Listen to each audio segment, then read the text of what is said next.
আমাকে 16 মাস গুম করে রাখা হয়। আমাকে যখন গুম করে রাখা হয় জয়েন্ট ইন্টারোগেশন সেল, যেটা আপনার কোড নেম হলো আয়নাগর, তার আগের নাম ছিল ব্ল্যাক হোল।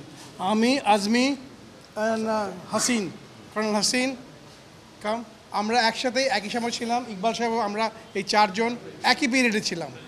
আপনাদের সবাইকে একই বিল্ডিংয়ে জিআইসির দুই তিনটা ব্লক আছে, ওখানে ছিলাম। এবং আল্লাহর কাছে আমাদের হাজার শুকুর যে আপনাদের জন্য, আমাদের দেশের মানুষের জন্য দোয়ার জন্য আজকে আমরা বেঁচে আসছি। এটা আমাদের সেকেন্ড জীবন।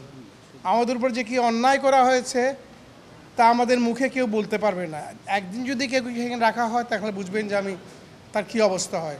আপনাদের সবাইকে ধন্যবাদ। আমি আমার দীর্ঘায়িত করব না।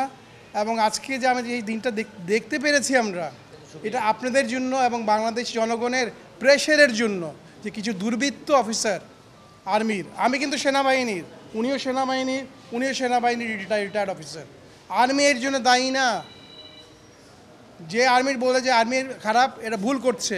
এরা কিছু কতিপয় কি বলবো corrupted killers, they are the ones who are the victims to perpetrators. And আমি এটাই লাস্টে বলবো, আরও অনেক পারপিট্রেটার্স ফ্রি আছেন আমাদের কেসের সবার সাথে।